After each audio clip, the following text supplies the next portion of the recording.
धुंधुकारी का हो गया। धीरे धीरे और बड़े हुए।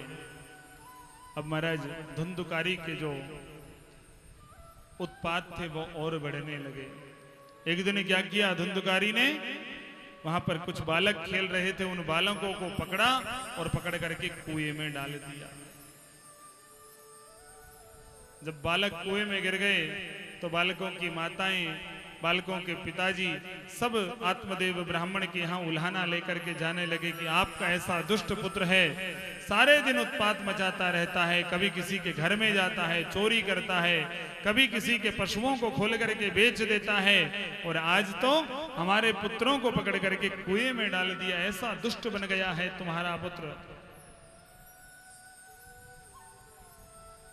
तो महाराज जो आत्मदेव पुत्र की कामना से बड़ा व्यथित था, आज वह पुत्र को पाकर के भी व्यथित हो गया। जो पुत्र पाने की चेष्टा में आत्महत्या करने वाला था, जो ये मानता था कि पुत्र के बिना जीवन अधूरा है, आज वह आत्मदेव मन ही मन रोने लगा कि इससे अच्छा तो मैं निसंतान ही सही था, मेरे यहां संतान नहीं होती तो ही अच्छा था।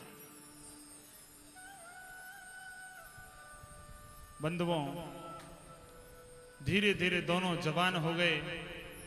एक दिन धुंधुकारी ने क्या किया, आत्मदेव को बहुत मारा, अपने पिता को बहुत मारा। अब यहां पर शिक्षा हर चीज से मिलेगी। ये कथाएं सिर्फ इसलिए नहीं सुनाई जा रही हैं आपको कि आप सुन लो और इससे कुछ सीखो, नहीं, हर प्रत्येक वाक्य से आपको सीखने को मिलेगा कि जो अपने माता पिता का सम्मान नहीं करता, जो अपने माता पिता के ऊपर हाथ उठाता है, वह भी धुंधुकारी ही होता है। आज धुंधुकारी ने अपने पिता आत्मदेव को मारा, और जब गोकर्ण जी महाराज ने देखा कि पिता को धुंधुकारी ने मारा, तो गोकर्ण जी महाराज आए और आकर के अपने पिता से कहने लगे, हे पिताजी, आप यहाँ इस जीवन में अब क्यों रुके हुए हैं? ये शरीर और कुछ नहीं है। ये जो देह है, देह अस्थि मांस रुधिर, ये जो देह है वो और कुछ नहीं है। अस्थि यानी हड्डियों का, मांस का और खून का पिंडा है। इसमें न कोई किसी का पुत्र होता है, न कोई किसी का पिता होता है। आप एक काम करो, घर छोड़ करके जाओ और जाकर के, अब आपकी चतुर्थ अवस्था आ गई है, वृद्ध हो गए हो, अब जाकर के भगवान का आप भजन करो। अब मैं आपसे ये तो नहीं कहूंगा जो वृद्ध हो गए हैं कि आप घर छोड़ करके चले जाओ, लेकिन मैं यही कहूंगा कि आप घर पर रह करके ही घर की व्यवस्थाओं को छोड़ करके भगवान का भजन करना प्रारंभ कर दो। आत्मदेव ने घर छोड़ दिया। घर छोड़ करके आत्मदेव बंधुओं जंगल में गया। श्रीमद् भागवत महापुराण के 10वें स्कंद का पाठ करते करते आत्मदेव भगवान के चरणों में लीन हो गया। बोलिए भक्तवत्सल भगवान की जय हो। अब महाराज एक दिन धुंधुकारी अपनी माँ के पास में आया, धुंधुली के पास में आकर के कहा, माँ ये जो तेरे गले में पहन रखा है ना सोने का, ये मुझे उतार करके दे दे। माँ ने उतार करके दे दिया। ये जो कानों में पहन रखा है ये भी उतार करके दे दे। माँ ने उतार करके दे दिया। धुंधुकारी गया, जाकर के मदिरा पी करके मस्त हो गया। 3-4 दिन के बाद में वापस से आया और माँ से कहा, माँ मुझे धन दे। माँ ने कहा, बेटा जो कुछ था वो तो सब कुछ तुझे दे दिया।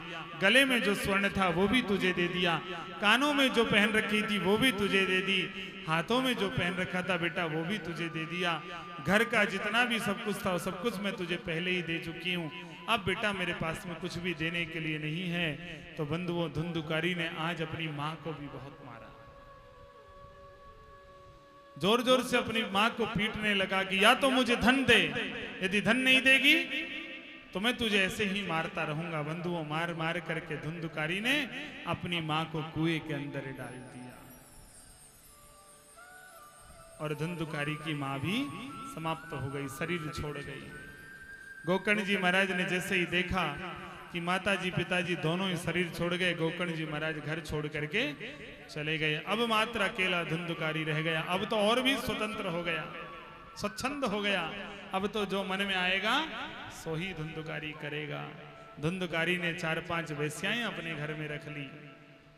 और उन गणिकाओं से धुंधुकारी नित्य रमण करने लगा, व्यभिचार करने लगा। अब तो धुंधुकारी किसी के यहाँ, सेठ के यहाँ जाता, डाका डालता और धन लेकर के आता, उन गणिकाओं को भी प्रसन्न करता और स्वयं भी उस धन को रखता। एक दिन धुंधुकारी ने क्या किया, राजा के यहाँ जाकर के, राजमहल में जाकर के धन लूट लिया और राजमहल से धन लूट करके लेकर के आ गया। और जैसे ही महाराज उन गणिकाओं को पता चला कि आज तो राजमहल में चोरी करके लेके आया है, उन गणिकाओं ने सोचा कि किसी दिन यदि यह पकड़ा जाएगा, उस दिन नाम तुम्हारा भी आएगा और मृत्यु दंड तुम्हें भी मिलेगा, तो क्यों ना आज रात्रि को हम धुंधुकारी को ही मार देते हैं। महाराज जैसे ही धुंधुकारी सोया, उन गणिकाओं ने धुंधुकारी के हाथ पांव बांध दिए, जलते जलते कोयले अंगारे लेकर के आई, धुंधुकारी के मुंह में डाल दिए कि धुंधुकारी चिल्ला नहीं पाए, और पीट पीट करके धुंधुकारी को मौत के घाट उन गणिकाओं ने उतार दिया। दुष्ट कर्म करने के कारण वह धुंधुकारी बड़ा प्रेत बना। जैसे ही गोकर्ण जी महाराज को सूचना लगी कि धुंधुकारी प्रेत बन गया, गोकर्ण जी महाराज ने गया जी, एक हमारा तीर्थ स्थान है गया, उस गया जी में गोकर्ण जी महाराज ने धुंधुकारी का श्राद्ध कर दिया। एक दिन समय हुआ, गोकर्ण जी महाराज अपने गांव पधारे। जैसे ही गोकर्ण जी महाराज रात्रि को सोए, और जैसे ही गोकर्ण जी महाराज सोए, बंधुओं, वो प्रेत बना हुआ धुंधुकारी आया। कभी भैंसे के वेश में आता, कभी गोकर्ण जी महाराज की खाट को उठा करके इधर पटकता, कभी खाट को उठा करके इधर पटकता। सारी रात्रि धुंधुकारी ने गोकर्ण जी महाराज को परेशान किया। गोकर्ण जी महाराज ने पूछा, तुम कौन हो? तो हाथ जोड़ करके धुंधुकारी कहने लगा, अहो बंधो कृपा सिंधो, हे भाई, हे कृपा के सागर, मैं तेरा ही भाई हूं, धुंधुकारी हूं। मैं धुंधुकारी हूं और मैं दुष्ट कर्म करने के कारण प्रेत योनि को प्राप्त हुआ हूं। हे भाई, कैसे भी करके मेरी मुक्ति का उपाय करो। तो गोकर्ण जी महाराज ने कहा कि धुंधुकारी, मैंने तो तुम्हारा श्राद्ध गया में कर दिया, और जिसका श्राद्ध गया में हो जाता है वो पितृयोनि से निवृत्त हो जाता है। तो धुंधुकारी कहने लगा, भाई, जिसने सामान्य दुष्कर्म किए हों, जिसने सामान्य पाप किए हों, उसका तो गया में श्राद्ध करने से उद्धार हो जाता है, मेरा गया में श्राद्ध करने से उद्धार नहीं होगा। शास्त्र में लिखा है, गया श्राद्ध शतेनापि मुक्तिर्मेना भविष्यति। यदि तुम गया में 100 श्राद्ध करोगे तो भी मेरी मुक्ति नहीं होगी। महाराज प्रातःकाल जैसे ही हुआ, गोकर्ण जी महाराज ने सूर्य भगवान को जल चढ़ाया और सूर्य भगवान से पूछा कि मेरा भाई प्रेत योनि में, महान प्रेत योनि में भटक रहा है, कोई उपाय बताओ। तो सूर्य भगवान ने कहा, शुभ मुहूर्त अनुसार श्रीमद् भागवत महापुराण की कथा अपने भाई को श्रवण करवाओ, और भाई को यदि तुम भागवत की कथा श्रवण करवा दोगे तो तुम्हारे भाई की मुक्ति हो जाएगी। महाराज गोकर्ण जी महाराज व्यास बने, व्यास पीठ बनाई गई और एक बांस लगाया गया। उस बांस में 7 गांठें थी। पहली गांठ में धुंधुकारी प्रथम दिन बैठ गया, भागवत की कथा सुनाई दी, पहली गांठ फट गई। दूसरे दिन की कथा हुई, दूसरी ग्रंथि भी फट गई। तीसरे, चौथे, 5वें, 6वें, 7वें दिन की कथा हुई। एवं 7 दिनस्यैव सप्त ग्रंथि विभेदनम। जैसे जैसे 7 दिन हुए, 7 गांठें फट गई और धुंधुकारी की मुक्ति हो गई। दिव्य विमान आया धुंधुकारी के लिए, धुंधुकारी को बिठा करके विमान लेकर के चला गया। अब बंधुओं, कथा तो सब गांव वालों ने, सबने मिलकर के सुनी थी। सब गांव वाले हंगामा करने लगे, हे गोकर्ण जी महाराज, तुमने कोई ना कोई गड़बड़ी की है।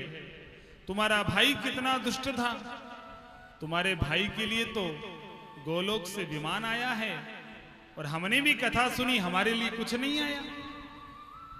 तुमने शायद कोई ना कोई हमारे साथ भेद किया है। तो महाराज गोकर्ण जी महाराज ने कहा कि मैंने भेद नहीं किया, श्रवणम तु कृतम सर्वैर्नय तथा मननम कृतम श्रवणस्य विभेदेन फल भेदोत्र संस्थित श्रवणम तु कृतम सर्वैर्नय तथा मननम कृतम कि हे बंधुओं सुनने सुनने में भी फर्क होता है। तुमने यही सुना, इधर से सुना और इधर निकाल दिया। श्रवणम तु कृतम सर्वैर, सुनते तो सब हैं लेकिन कोई मनन नहीं करता है। श्रवणम तो कृतम सर्वैर नय तथा मननम कृतम, सुनते तो सब हैं लेकिन उसका कोई भी मनन नहीं करता है। और जो मनन करता है उसी को कथा के फल की प्राप्ति होती है। दोबारा से भागवत की कथा हुई, भागवत कथा सबने सुनी और भागवत की कथा का जैसे ही मनन किया, बंधुओं भागवत की कथा को सुनने मात्र से दिव्य लोक से विमान आए और सारे ग्रामवासी बैठ करके भगवत भक्ति की ओर प्रस्थान कर गए। बोलिए भागवत महापुराण जय हो। बंधुओं सोचिए, जब धुंधुकारी जैसे महान प्रेत की मुक्ति हो सकती है तो आप और हमारी क्या मुक्ति नहीं होगी क्या? लेकिन एक ही शर्त है, आप सबको कथा सुनना है और उस कथा को घर पर जाकर के उसका मनन करना है, एक बार उसको रिपीट करना है, फेरना है। ऐसे धुंधुकारी दुष्ट हुआ, धुंधुकारी ने अपने माँ बाप को पीटा, फिर भागवत की कथा सुनी, धुंधुकारी का उद्धार हो गया। भक्ति महारानी पड़ी थी, ज्ञान वैराग्य दोनों उठ नहीं रहे थे, भागवत की कथा सुनी, ज्ञान और वैराग्य दोनों उठ गए। भक्ति महारानी ने कहा कि कलयुग को आने क्यों दिया? तो नारद जी ने कहा कि भगवान का नाम यदि इस कलयुग में कोई स्मरण कर लेता है तो उसका भी बेड़ा पार हो जाता है। ऐसे जब तुम इन कथाओं का मनन कर लोगे और श्रवण कर लोगे तो आप सबका उद्धार हो जाएगा। बोलिए भक्त वत्सल भगवान की जय हो। बंधुओं, प्रथम दिवस की कथा यहीं पर समाप्त होती है। आप सभी से मेरा निवेदन है,